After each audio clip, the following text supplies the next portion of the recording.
तो नमस्ते दोस्तों, स्वागत है आप सभी लोगों का हमारे एक और से नए वाले वीडियो में। आज की वीडियो में दोस्तों हम बात करेंगे सोयाबीन की फसल के बारे में। वैसे तो दोस्तों सोयाबीन की फसल का वीडियो मैं आज खास इसलिए बना रही हूँ क्योंकि सांस्कृतिक मंत्रालय यानी कि दोस्तों एक वंदे मातरम फ्रेम, जिसके तहत दोस्तों हमें खेती बाड़ी के बारे में ज़्यादा बताना है। तो हालांकि अभी वर्तमान में बात करूँ तो हमारी खेती में यानी कि 4 महीने की फसल तैयार हो रही है। 4 महीने की फसल बोले तो दोस्तों सोयाबीन, जिसमें दोस्तों हल्के हल्के फूल भी आने लग गए हैं और आप विश्वास नहीं करेंगे ये फसल 1 महीने की हो गई है। अब आखिर ऐसा क्यों, ये 1 महीने की हो गई लेकिन इतनी ही बड़ी क्यों?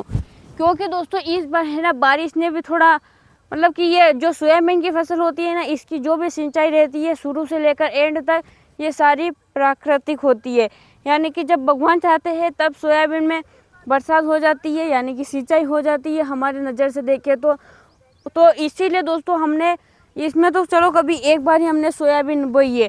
परंतु दोस्तों आप ये जो पास वाला खेत देखेंगे यानी कि इसमें ये जो 2-3 बार हमने इधर इधर दिए हैं, जिसे हम दोस्तों राउटा बोलते हैं, ये हमने दोस्तों 3 बार दिए हैं जब जाकर इतनी बड़ी सोयाबीन हुई है, जिसमें दोस्तों थोड़े दूर दूर पौधे हुए हैं। दोस्तों अब बात करूँ मैं सांस्कृतिक मंत्रालय यानी कि दोस्तों वंदे मातरम फ्रेम, तो इसमें बताना है दोस्तों कि वाकई में हमारे भारत में जो खेती है ये आधे से ज़्यादा, वैसे देखने जाए तो हमारा भारत इन खेती बाड़ी में बसता है, क्योंकि फसल तैयार होती है उसी से तो रोटी तैयार होती है।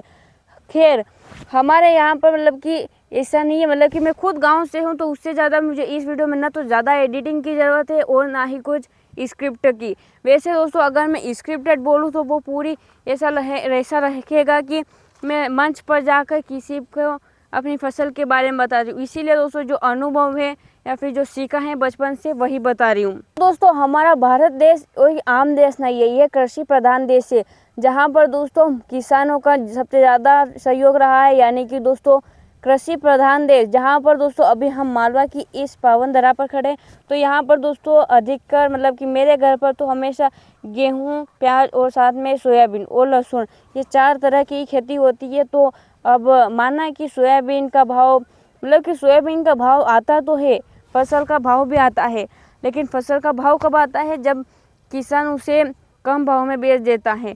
क्योंकि जब आवक ज़्यादा हो जाती है मंडियों में, यानी कि जब हमारी फसल ये अभी ये एग्जाम्पल के लिए मानकर चले कि हमारी ये सोयाबीन की फसल, अगर इसे हम बड़ा करेंगे और काट के बेचेंगे तो जो भी सोयाबीन की ट्रॉली आएगी वो लगभग 6,000 के भी कम जाती है। और अभी दोस्तों खेतों में हमने सोयाबीन बोई है और ये लगभग अभी मार्केट में 7,000 तक जा रही है। अभी मैं कुछ दिनों पहले सोयाबीन की ट्रॉली लेकर गई थी तो वो सोयाबीन हमारी 7,000 के ऊपर गई थी। लेकिन दोस्तों सवाल ये उठता है कि आखिर ये जो कृषि प्रधान देश है इसमें किसान तो कमाता नहीं है, मतलब कि 0.1% देखने जाए तो किसान बहुत कम कमाता है।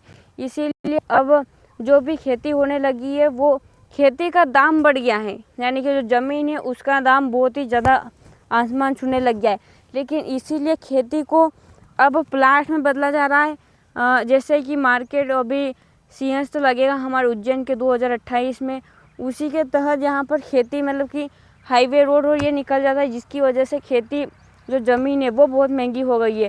परंतु हमारी जो सोयाबीन का भाव मतलब कि अभी तो है, लेकिन जो हमारी फसलों का दाम होता है, लेकिन फिर भी कहते हैं कि एक भारत देश एक कृषि प्रधान देश है। अभी का जो ये वीडियो है दोस्तों, ये तो मैंने कुछ ज़्यादा खास नहीं बनाया है अपने सांस्कृतिक मंत्रालय यानी कि वंदे मातरम फ्रेम के बारे में, परंतु मैं अगली बार कोशिश करूँगी कि अच्छा तगड़ा वाला और बड़ा वाला वीडियो लाऊं। अगर इस बारिश ने साथ दिया तो मैं ज़रूर लाऊंगी। नहीं, बारिश का साथ नहीं चाहिए मुझे, क्योंकि ये बारिश आ जाएगी तो फिर मैं वीडियो आखिर कैसे बना पाऊँगी। तो कमेंट में बताना दोस्तों कि आपको ये बातें कैसी लगी, और चैनल पर नए हो तो सब्सक्राइब कर लेना। धन्यवाद।